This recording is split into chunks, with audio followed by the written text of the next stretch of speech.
That's dogs playing poker. Hello, it is Mike Levin.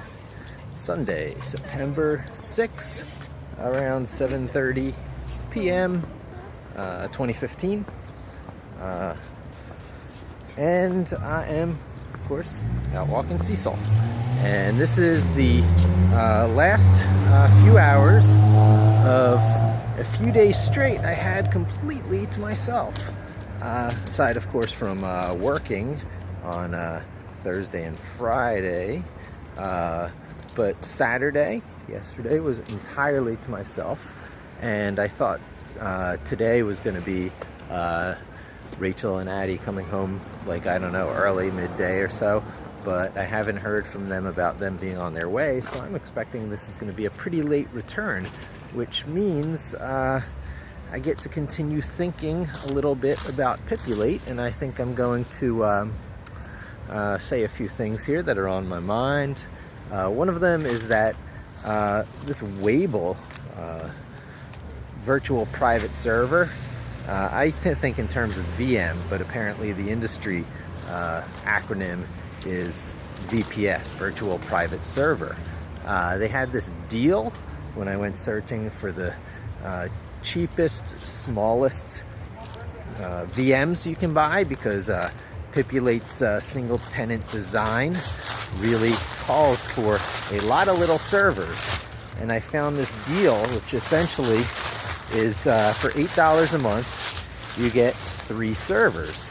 Now, that's pretty darn cheap. That's $369. It's just a little bit under $3 per server per month. Now, with Wable, you can slice and dice your resources all different ways, which is really interesting. So you can have 3 1-processor servers or 1 3-processor server.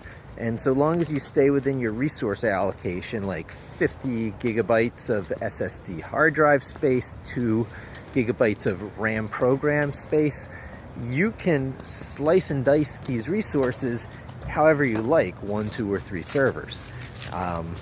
You could have 2 of them with almost no hard drive space, the 3rd one with lots of hard drive space, and make that your database.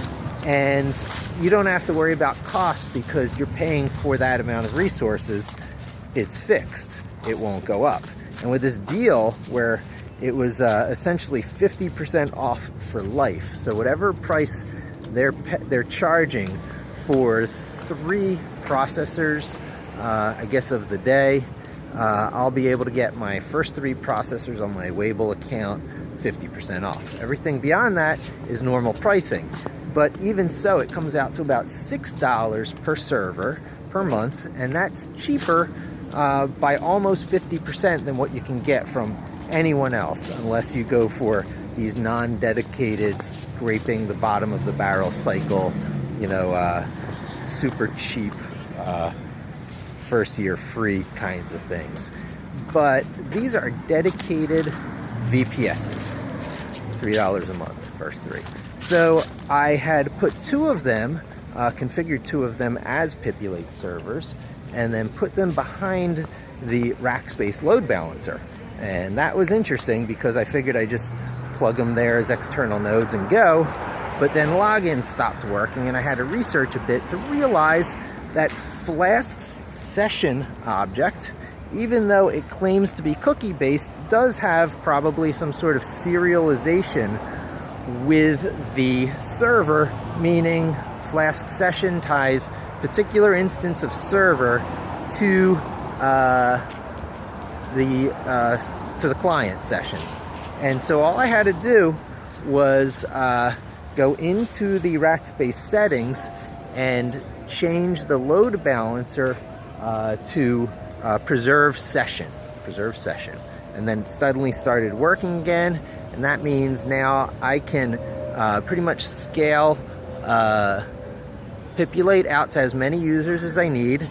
They have some deal. It's something like, it's not a deal, it's just their standard pricing.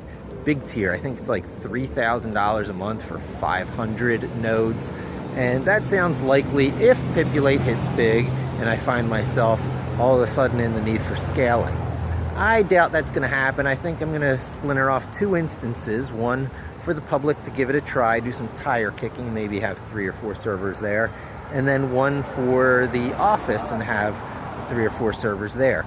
Totally separate, maybe by subdomain, maybe by registered domain. Come up with some clever name. Pipulate servers can have whatever domain name you want.